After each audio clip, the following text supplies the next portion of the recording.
to this presentation. You are watching Vlsi Design Lecture Series. Today, let us focus on timing is use of CMOS circuits. All sequential circuits have one property in common. A well-defined ordering of the switching events must be imposed if the circuit is to operate correctly.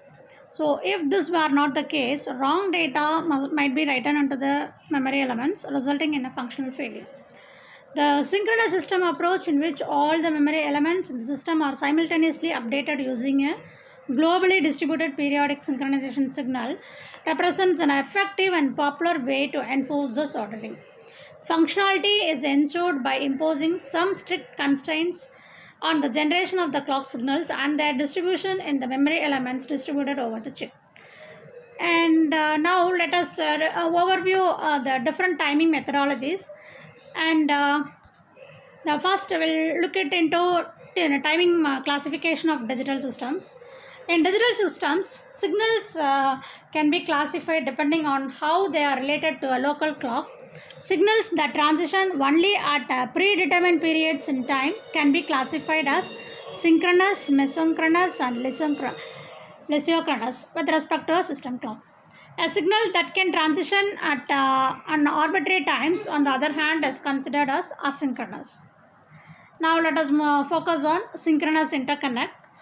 A synchronous signal is one that has exact same frequency and a known fixed phase offset with respect to clock. And in such a timing framework, the signal is synchronized with the clock and the data can be sampled directly without any uncertainty. In digital logic design, synchronous design are the most straightforward type of interconnect. The flow of data in such a circuit proceeds in lockstep with the system clock. And that you can see in this diagram. Here, the input data signal in is sampled with the register R1 to produce the signal C in, which is the synchronous with the system clock. And then it is passed along to the combination logic block. After a suitable setting period, the output C out becomes valid. Its value is sampled by R2, which synchronizes the output with the clock. In a sense, the certainty period of the signal C out, the period during which data are valid, is synchronized with the system clock.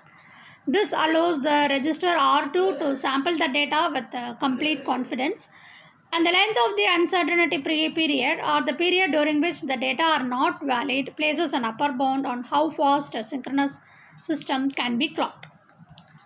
And next, let us move on to mesosynchronous interconnect. A mesosynchronous signal, meso means middle, as a signal that not only has the same frequency as a local clock but also has unknown phase offset with respect to that clock.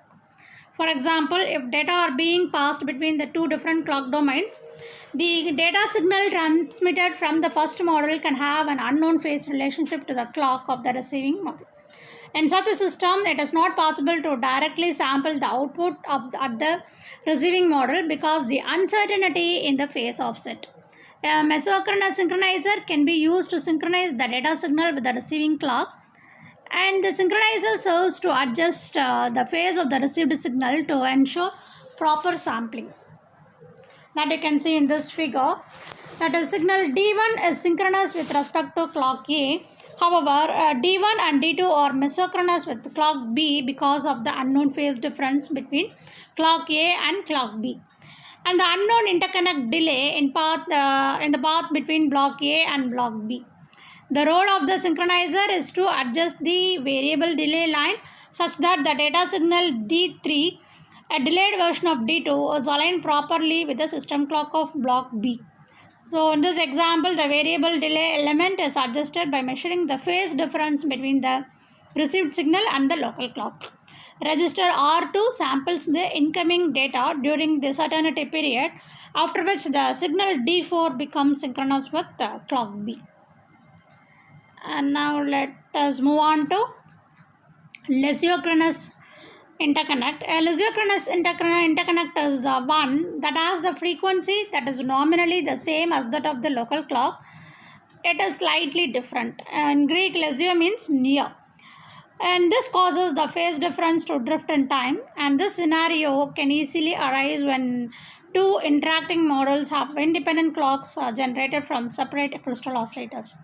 Since the transmitted signal can arrive at the receiving model at a different rate than the local clock, one needs to utilize a buffering scheme to ensure that all data are received. Typically, isochronous interconnect occurs only in distributed systems that contain long distance communications, since chip and or even board level circuits typically utilize a common oscillator to derive its local clocks. Possible framework for isochronous interconnect shown in this figure. In this digital communication framework, the originating model issues data at some unknown rate C1, which is isochronous with respect to C2.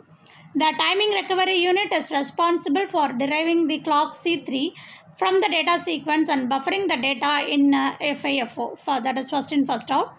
So as a result, C3 will be synchronous with the data at the input of the FIFO and will be mesosynchronous with C1. Since the clock frequencies from the originating and receiving models are mismatched, data might have to be dropped if the transmit frequency is faster, and data can be duplicated if the transmit frequency is lower than the receive frequency. However, by making the FIFO large enough as well as periodically resetting the system whenever an overflow condition occurs, robust communication can be achieved. And the last type is asynchronous interconnect. The asynchronous signals can transition arbitrarily at any time and they are not slave to any local clock. So as a result, it is not straightforward to map these arbitrary transitions into synchronized data stream, but it is possible to synchronize the asynchronous signals by detecting events and by introducing latencies into the data streams synchronized to a local clock. A more natural way to handle asynchronous signals, however, is simply to eliminate the use of local clocks and utilize the self-timed asynchronous design approach. In such an approach, communication between the models is controlled through a handshaking protocol that ensures the proper ordering of operations. When a logic block completes an operation, it will generate a completion signal DV to indicate that output data are valid. So the handshaking signals that initiate a data transfer to the next block, which latches in the new data and begins a new compliant computation by asserting the initiation signal I. Asynchronous design are advantageous because computations are performed at the native speed of the logic clocks. What you see here is the asynchronous design methodology for simple interconnect. And there is no need to manage clock skew here. A design methodology leads to a very modular approach in which interaction between blocks simply occurs through a handshaking procedure. However, these protocols result in increased complexity and overhead in communication, which impacts the performance. And now let us focus on the synchronous timing basics. Virtually all systems designed today use a periodic synchronization signal or clock. The generation and distribution of a clock has a significant impact on the performance and power dissipation of the system. For time being, let us assume a positive edge triggered system in which the rising edge of the clock denotes the beginning of the completion of a clock cycle. In an ideal world, the phase of the clock, that is the position of the clock edge relative to the reference at various points in the system, is exactly equal, assuming that the clock paths from the central distribution point to each register are perfectly balanced. And here you can see the basic structure of the synchronous pipeline data path. In the ideal scenario, the clock at registers 1 and 2 have the same period and transition at the exact same time. You can assume that the timing parameters of sequential circuits are available. One is the contamination delay or minimum delay, that is TCQ, CD, and the maximum propagation delay of the register, that is TCQ. The setup time and the hold time, that is TSU and T hold for the registers. The contamination delay T logic, CD, and the maximum delay T logic of the combination logic. Then T clock 1 and T clock 2 corresponding to the position of the rising edge of the clock relative to the global reference. So under ideal conditions, T clock 1 will be equal to T clock 2 The minimal clock period required for the sequential circuit is determined solely by the worst case delay. And the period must be long enough for the data to propagate through the registers and logic and to be set up at the destination register before the next rising edge of the clock. So this constraint is given by capital T should be greater than TCQ plus T logic plus TSU. At the same time, the hold time of the destination register must be shorter than the minimum propagation delay through the logic network. T hold must be less than TCQ, CD plus T logic, CD. And the spatial variation in arrival time in clock transition on an integrated circuit is commonly referred to as clock skew.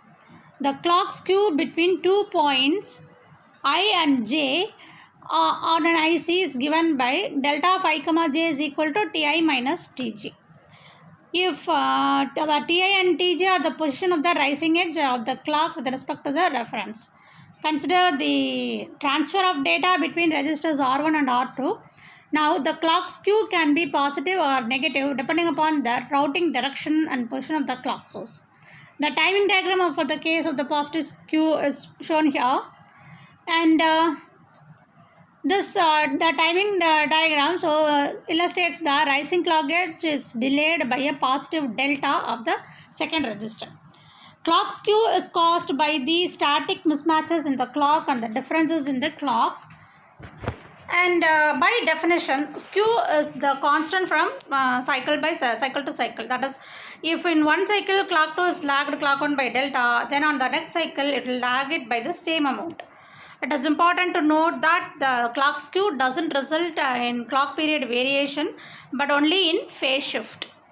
The clock skew phenomenon has strong implications for both the performance and functionality of the sequential systems. Let us consider first the impact of the clock skew on performance. We can see that the new input in is sampled by R1 at edge 1 and will propagate through the combination logic circuit and be sampled by R2 at edge 4. If the clock skew is positive, the time available for a signal to propagate from R1 to R2 is increased by the skew delta. The output of the combination logic must be valid one setup time before the rising edge of the clock 2. The constraint on the minimal clock period is now given by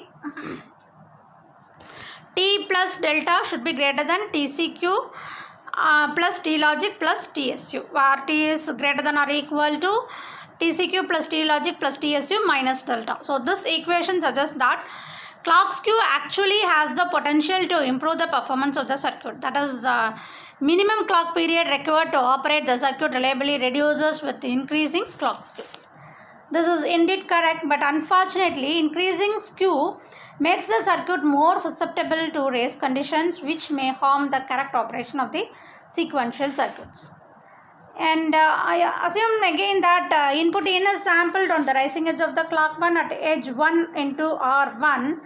Then the new value at the output of R1 propagates through combination logic and should be valid before edge 4 at clock 2. However, if the minimum delay of the combination logic block is small, the inputs to R2 may change before the clock edge 2, resulting in incorrect evaluation. So to avoid races, we must ensure that minimum propagation delay through the register and the logic is long enough so that the inputs to R2 are valid for a whole time after edge 2. So the constraint can be delta plus T hold must be less than TCQ CD plus T logic CD. Thank you.